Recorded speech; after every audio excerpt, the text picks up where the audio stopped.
अस्सलाम वालेकुम। आज मैं स्टार्ट करने जा रही हूँ आपकी आई। ठीक है, तो ये मेरा पहला लेक्चर है इसका। हम सबसे पहले आई की एनाटॉमी पढ़ेंगे, जैसे कि मैंने आपको बताया था कि एक लेक्चर में एनाटॉमी भी होगा। मैंने आपको थोड़ा बहुत इसके बारे में पहले बता दिया था, लेकिन आज मैं आपको कम्प्लीटली इसकी एनाटॉमी जो हमें पता होनी चाहिए आई के लिहाज से वो मैं आपको बताऊंगी। ठीक है, सो आपकी जो आई का है चैप्टर नंबर 1 जोगी का, ठीक है, एनाटॉमी के लिहाज से वो उसमें से क्या क्या चीज़ें करनी हैं वो मैं आपको मेंशन करवा दूंगी। आपने सिर्फ वही करनी है। आप चाहें तो जतोई से भी कर सकते हैं, लेकिन जोगी से करना ज़्यादा सही रहेगा। वहाँ पे ज़्यादा अच्छा मुझे जो लगा है कि वहाँ ज़्यादा अच्छा लिखा हुआ है। अच्छा जी, अब ये है कि आपकी जो आई का स्ट्रक्चर है जो कि आपको पता है मोस्टली, ठीक है, आपकी आईलेड होती है। ठीक है, आईलेड के ऊपर आईलैशेस होती हैं, उसके नीचे हमारे पास आ जाता है कंजक्टाइवा। तो कंजक्टाइवा जो होती है वो आपकी लाइन करती है आपकी जो आईलेड है उसकी इनर साइड को। ठीक है, लाइन करने के बाद ये आती है हमारे पास किसके ऊपर, आई बॉल के ऊपर। और आई बॉल के ऊपर जो पार्ट होता है इसे हम कहते हैं बल्बर। ठीक है, तो ये इसके दो पार्ट होते हैं कंजक्टाइवा के, और ये थिन सी एक ट्रांसपेरेंट सी मतलब मेम्ब्रेन की टाइप होती है। ठीक हो गया। फिर आपको पता है कि हमारे आई के जो हैं वो 3 लेयर्स होती हैं। ठीक है, अब हमारी जो कोटिंग है आई बॉल की, हमने आईलेट को निकाल दिया। ठीक है, हम सिर्फ अब आई बॉल पे आ गए हैं। सो इसकी जो हमारे पास होती हैं वो 3 लेयर्स होती हैं। ठीक हो गया। 3 लेयर्स में जो सबसे पहली लेयर होती है उसे हम कहते हैं, सबसे बाहर आउटर लेयर होती है जो कि टफ होती है, जो कि एक सपोर्ट प्रोवाइड करती है पूरी की पूरी आई को। ठीक है, उसके बारे में हम पढ़ते हैं। तो हमारी सबसे पहली लेयर जो होती है वो होती है फाइब्रस लेयर। ठीक हो गया। जब हम करते हैं हमारे पास सबसे फाइब्रस लेयर कहते हैं इसको, या फिर हम कहते हैं कोनोस्क्लेरल लेयर। ठीक है, कोनोस्क्लेरल लेयर क्यों कहते हैं इसको, क्योंकि इसके अंदर कॉर्निया भी आती है। ठीक है, कौन सी लेयर आएंगी इसके अंदर, एक आएगा हमारे पास कॉर्निया, इसके कोनियोस्क्लेरल लेयर कहते हैं इसको। ठीक है, या फिर हम कहते हैं इसको फाइब्रस लेयर कहते हैं। ठीक हो गया। सो हमारे पास जो फाइब्रस लेयर होती है इसमें 2 चीज़ आती हैं। एक आती है हमारे पास कॉर्निया जो कि एंटीरियर साइड पे होती है, और दूसरी हमारे पास होती है कौन सी, सक्लेरा। सक्लेरा जो है ये मैंने ब्लैक कलर की बनाई हुई, लेकिन ये जो होती है ये हमारे पास नॉर्मल जो होती है वाइट कलर की होती है। ठीक है, ये सक्लेरा हो गया हमारे पास, और ये आगे कॉर्निया हो गया। इन दोनों को जो कंबाइन करती है वहाँ एक पॉइंट होता है जिसे हम कहते हैं लिम्बस। अगर हम अंटीरियरली से देखें, अगर हम आगे से देखें आई को, ठीक है, तो क्या होता है कि हमारे पास लिम्बस इस तरह सर्कल की फॉर्म में होता है। तो इस यहाँ पे कंजक्टाइवा होता है, यहाँ पे लिम्बस होता है, और फिर हमारे पास ऊपर होता है कॉर्निया। सो ये होती है टफ लेयर होती है जो कि प्रोटेक्ट करती है आई को।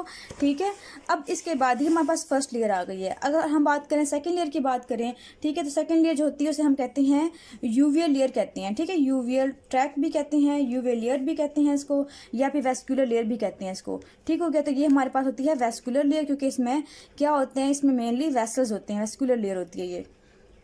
ठीक हो गया। सो हमारी जो सेकेंड लेयर होती है वो कौन कौन सी स्ट्रक्चर इसके अंदर आते हैं वो बताती हूँ मैं आपको।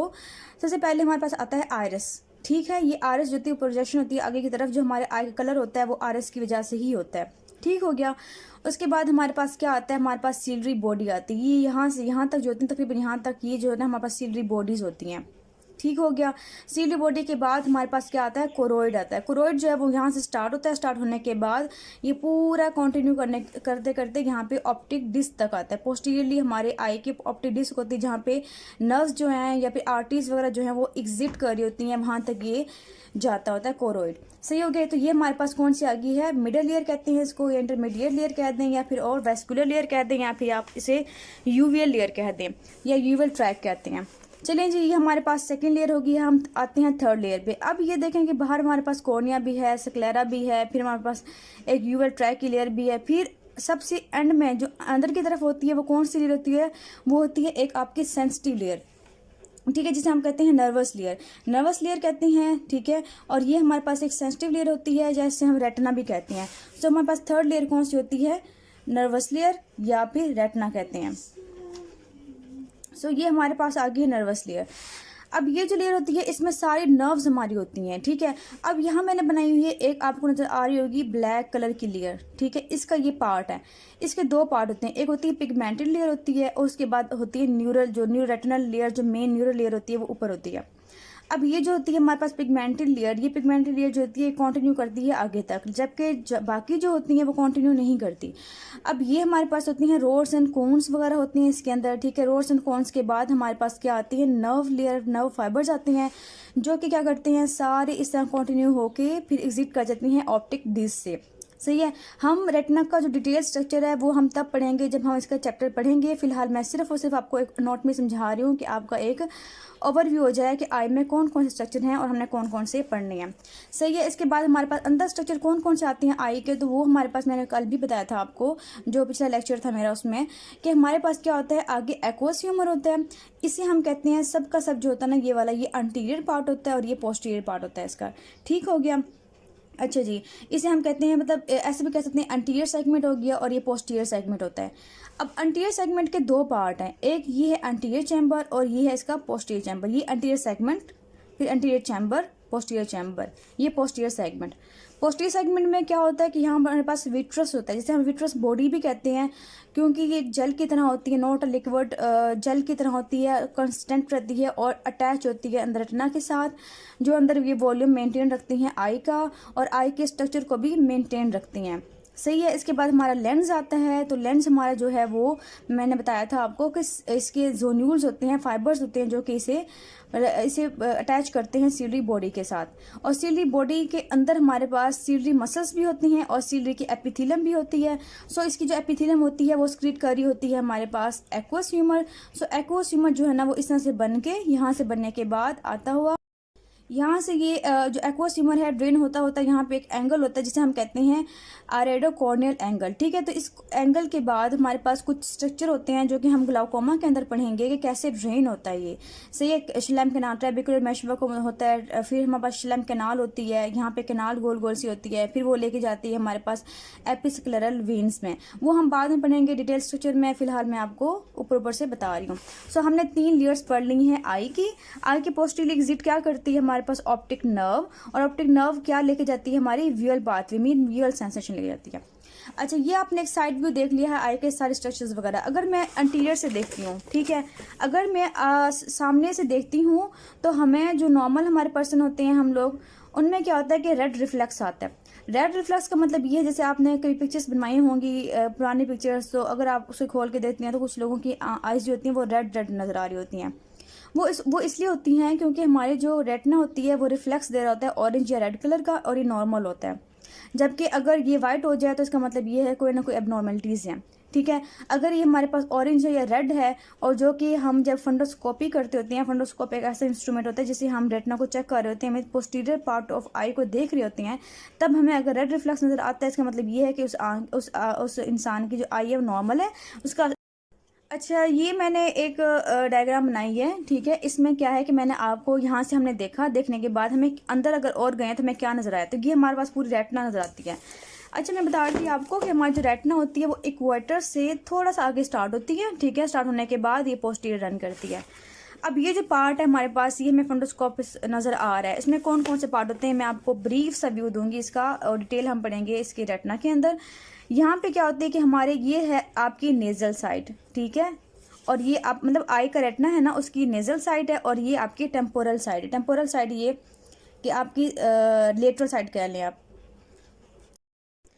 अच्छा, ये आपकी नेजल साइड होगी, तो नेजल साइड में आपकी एक होती है ऑप्टिक डिस्क, जो कि यहाँ से ये पोस्टीरियरली एग्जिट कर रही होती है, जहाँ से मतलब आपकी नर्व्स, आर्टरीज, वेसल्स वगैरह एग्जिट कर रही होती हैं। मेनली जो होती है वो ऑप्टिक नर्व जा रही होती है। अब ये जो होती है आपकी ऑप्टिक डिस्क, ये इस तरह से आपके नेजल साइड पे होती है, थोड़ी सी नेजल साइड पे होती है। ठीक है। इसमें आपकी सारी आर्टरीज वगैरह जा रही होती हैं, और इसकी जो होती है एक डिस्क होती है और एक कप होता है। ठीक है। ये डिस्क और कप का रेशियो हम बाद में पढ़ेंगे, वैसे 3:10 होता है, ये हम बाद में पढ़ेंगे क्योंकि नॉर्मल कब होता है और एबनॉर्मल कब होता है। अब फिलहाल ये देख लें कि हमारे पास ऑप्टिक डिस्क होता है। ठीक है। उसके बाद हमारे पास अगर इसके थोड़ी सी हम टेम्पोरल साइड पे जाएं, मतलब थोड़ा सा लेटरल साइड पे जाएं, तो हमें एक पार्ट नज़र आता है थोड़ा सा, वो भी थोड़ा सा ऑरेंज कलर का होता है। इसे हम कहते हैं मैक्यूला ल्यूटा। मैक्यूला ल्यूटा या फिर फोविया सेंटरस भी कहते हैं इसको। ये वो पार्ट होता है कि जब आप बिल्कुल सामने सेंट्रली देख रहे होते हैं, तो आपको जो दरमियान वाली चीज़ है या फिर आप जिस पे फोकस कर रहे होते हैं वो आपको क्लियर नज़र आ रही होती है। तो वो इसलिए नज़र आ रही होती है क्योंकि आपका मैक्यूला जो है उसको फोकस कर रहा होता है, आपकी हाईएस्ट विजन जो होती है वो इसी की वजह से हो रही होती है। ये वो पार्ट होता है जिसके अंदर सिर्फ और सिर्फ कोन्स होते हैं, रोड्स नहीं होते। ठीक है। और ये बहुत सेंसिटिव पार्ट होता है इसका, इसलिए हम इसको थोड़ा सा, ये थोड़ा सा डार्क होता है। सही हो गया। अच्छा जी, अब हम बात करते हैं, आपको येलो येलो पार्ट नज़र आ रहा होगा, आपने वेसल्स देख लिया, आपने वेन्स देख ली इसकी, आपने ऑप्टिक डिस्क देख ली, मैकुलर देख लिया, आपको नज़र आ रही होंगी इस तरह रनिंग करती हुई आपको छोटी छोटी नर्व्स। ठीक है, ये नर्व फाइबर्स हैं जो कि रन कर रही हैं पूरे रेटिना से। रन करने के बाद ये जाती हैं ऑप्टिक डिस्क में। अब ये जो होती हैं इनकी अरेंजमेंट कैसे होती है, ये जिस तरह मैंने बनाई हुई है इनकी जो मतलब डायरेक्शन बनाई हुई है, इसी तरह ही इनकी अरेंजमेंट होती है। यहाँ से थोड़ा सा इस तरह से गुलाई की फॉर्म में आ जाती हैं और जाने के बाद यहाँ पे चली जाती हैं। इसके अलावा इसके बारे में ज़्यादा जानने की ज़रूरत नहीं है।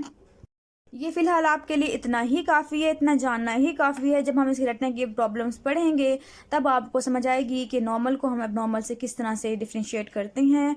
ठीक है, अच्छा जी, अब यहाँ तक मैंने आपको सिंपल सी एक एनाटॉमी बता दी है आई की, इससे ज़्यादा ज़रूरत नहीं है आपको। ठीक है, अब हम आगे चलते हैं। तो आगे हम चलते हैं, हमारे जो मसल्स होते हैं आई के, वो कौन कौन से मसल्स होती हैं जो कि मूवमेंट करवाती हैं हमारी आइज़ की। हम ऊपर देख रहे हैं, हम नीचे देख रहे हैं, हम दाएं देख रहे हैं, हम बाएं देख रहे हैं, तो वो होती हैं एक्स्ट्राक्यूलर मसल्स जो कि आई के बाहर की तरफ होती हैं।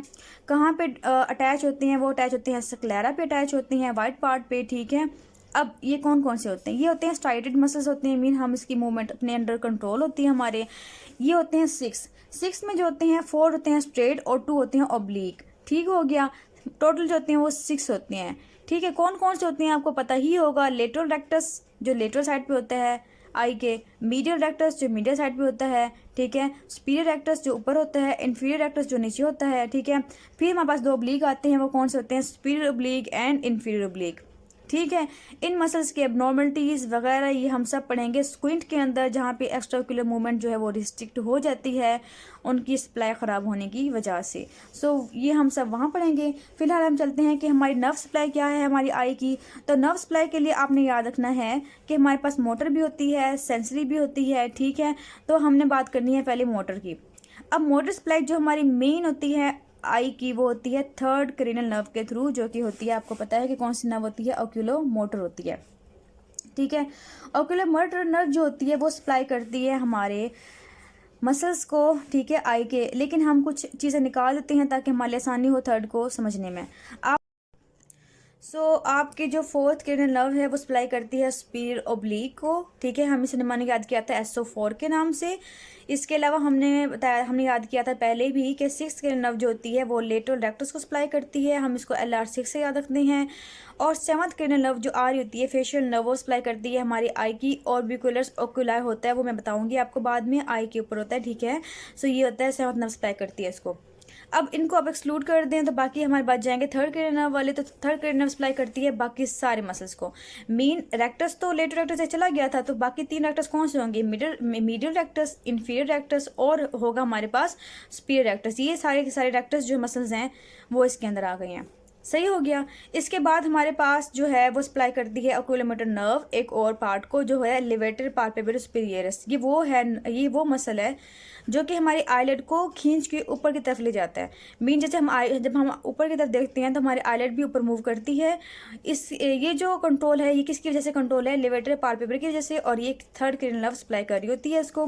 ठीक हो गया। इसके साथ ये सुपीरियर रेक्टस को भी सप्लाई करती है, ये हमने कर लिया। ठीक है, इसके साथ हमने कहा था कि हमारे पास सुपीरियर ओब्लिक जो है उसे सप्लाई कर रहा था फोर्थ नर्व, तो इन्फीरियर ओब्लिक को कौन सप्लाई करेगा, थर्ड क्रेनियल नर्व। ठीक है, ये आप निकाल लें यहाँ से, ये 2 निकल जाएंगे तो बाकी जितने भी हैं वो सप्लाई कर रही होगी थर्ड क्रेनियल नर्व। लेकिन इसके अलावा इसकी एक और सप्लाई होती है। ठीक है, इसने सप्लाई करना होता है इसने अपनी एक ब्रांच देनी होती है सीलियरी गैंग्लियन को।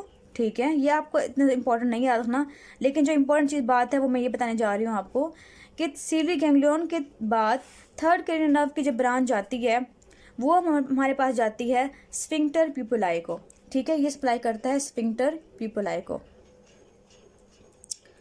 अब स्फिंक्टर प्यूपिलाई जो है वो क्या चीज़ है, हमारा जो प्यूपल है एरिया, जो कि मैं आपको दिखाऊंगी, ये भी आप पढ़ेंगे इंशाल्लाह। जो आपका ये वाला है प्यूपल, ठीक है, ये राउंड सा, इसको सप्लाई करी होती हैं 2 तरह की फाइबर्स, एक होती हैं डायलेटर, एक होती हैं स्फिंक्टर प्यूपिलाई। ठीक है, जो कि कॉन्स्ट्रिक्ट करती होती हैं। थर्ड क्रेनियल नर्व जो है वो सप्लाई करी होती है स्फिंक्टर प्यूपिलाई को। मीन कि हमारा जो थर्ड क्रेनियल नर्व है उसकी वजह से हमारा जो प्यूपल है वो कॉन्स्ट्रिक्ट करेगा। ठीक है। और कंस्ट्रिक्ट जो है वो कौन से फाइबर्स कार्य होते हैं, वो कार्य होती हैं हमारे पास radial fibres, sorry circular fibres. ये सर्कुलर फाइबर इस तरह से आ रही होती हैं, इस तरह से रन कर रही होती हैं, ठीक है। सो उनको सप्लाई करता है, उसकी वजह से हमारी जो आई प्यूपल है वो कॉन्स्ट्रिक्ट हो जाता है। सही हो गया, ये आपको याद हो गया होगा, अब याद नहीं भी हुआ तो आप दोबारा से इसको देख लें, ठीक है। और जब आप बुक पढ़ेंगे तो आपको आराम से अच्छे से हर चीज़ हो जाएगी। आपने सिर्फ मार्किंग कर लेनी है। ये सिर्फ वो चीज़ें हैं जो कि MCQs के लिहाज से या हमें वैसे जनरल एक आई का होना चाहिए ओरिएंटेशन, तो इसलिए बता रही हूँ। सेंसरी सप्लाई जो होती है आई की वो 5th नर्व होती है टोटली। अब जो ऑटोनॉमिक नर्व्स हैं इसमें सिंपैथेटिक सप्लाई होती है और पैरासिम्पैथेटिक। आपने अब याद रखना है, ये जहन में बात याद रखनी है कि जब हमने पढ़ा था सिंपैथेटिक सिस्टम क्या कब एक्टिवेट होता है, जब फाइट एंड फ्लाइट की मोड हो, ठीक है। मीन आपके सामने कोई शेर आ रहा है, सपोज करें, आपका सिंपैथेटिक सिस्टम एक्टिवेट हो जाएगा। तो आपकी आईज क्या रिस्पॉन्स करेंगी, आपकी आई रिस्पॉन्स करेगी कि मैं अच्छे से देख सकूं कि दूर से क्या चीज़ आ रही है। तो फार विजन के लिए क्या होगा कि हमारी जो पीपल है वो डायलेट कर जाएगा, ठीक है, वो ऐसे खुल जाएगा, बड़ा हो जाएगा, ठीक है। और जो हमारे पास लेंस है वो फ्लैट हो जाएगा ताकि मैं दूर की चीज़ देख सकूं। तो आपने इस बात से याद रखना है कि सिंपैथेटिक सप्लाई करती है डायलेटरी पीपल आई को, और डायलेटरी पीपल आई कौन से होते हैं, रेडियल फाइबर्स होते हैं। अब रेडियल फाइबर्स कौन से होते हैं, जो इस तरह से रन कर रही होती हैं, जो ये रेडियली रन कर रहे होते हैं इस तरह से। सो ये जब कॉन्स्ट्रिक्ट करेंगे, स्पोज को इस तरह कॉन्स्ट्रिक्ट करेंगे तो हमारा पीपल है वो जो खुल जाएगा, सर मतलब बड़ा हो जाएगा। सो हमारे जो सिंपैथेटिक सिस्टम है वो सप्लाई करती है डायलेटर पीपल आई को।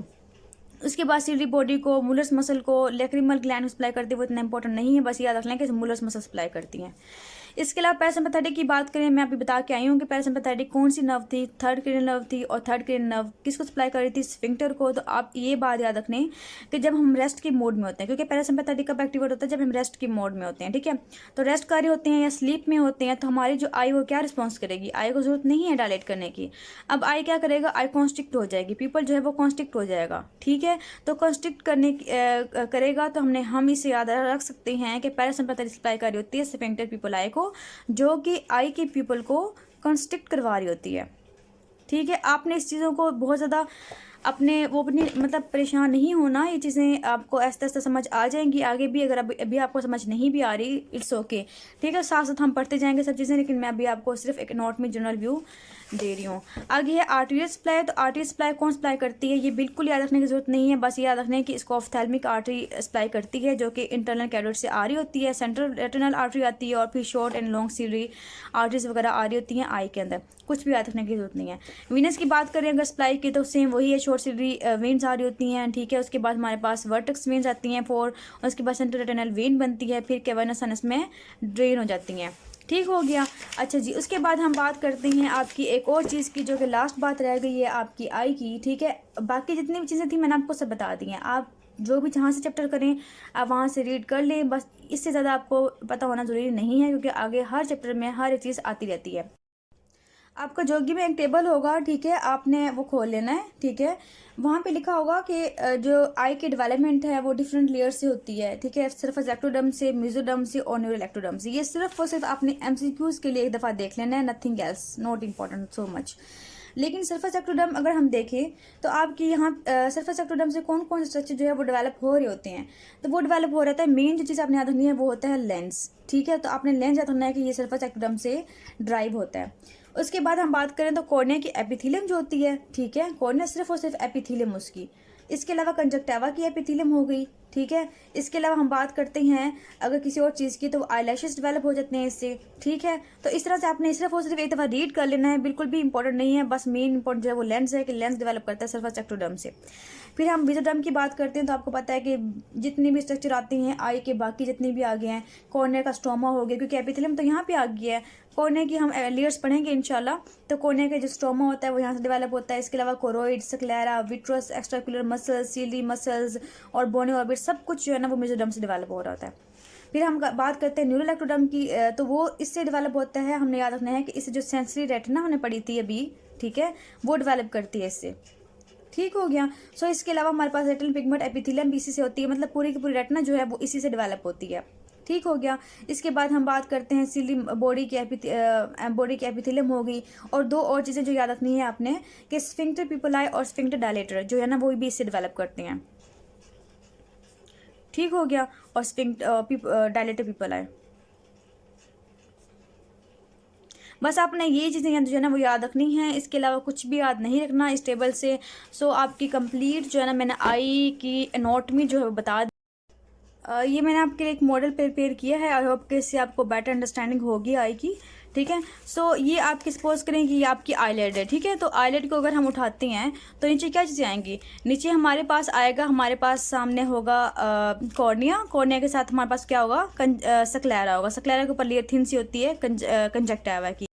ये हमारे पास कॉर्निया हो गया। कॉर्निया जो होता है वो बिल्कुल उभरा सा पार्ट होता है और बिल्कुल जिस तरह से यहाँ नज़र आ रहा है कि बिल्कुल ये क्लियर सा होता है, ठीक है। इसमें कोई भी इसकी आर्टेरियल सप्लाई नहीं होती कॉर्निया की अपनी, ना ही लेंस की होती है ना ही कॉर्निया की होती है, ठीक है। अगर हम बात करें कि अगर हम इसको इस लेयर को उठा लेंगे, फर्स्ट लेयर थी ना हमारी कौन सी, सक्लेरा की और कॉर्निया की, तो हम अगर फर्स्ट लेयर उठा दें तो बाद में क्या आती है, बाद में हमारे पास आता है, हमारे पास ये हो गया हमारे पास एक आयरस, ठीक है। तो आयरस जो है वो इस तरह से रन कर रहा होता है, इसकी जो है वो सर्कुलर फाइबर्स होती हैं, ठीक है। हमने कहा था कि सर्कुलर फाइबर्स होते हैं वो स्फिंक्टर करवाती हैं, और स्फिंक्टर कौन से करवाती हैं, हमारे पास पैरासिम्पैथेटिक सप्लाई जो है वो स्फिंक्टर करवा रही होती हैं, मेन उससे कॉन्स्टिट्यूट करवा रही होती हैं।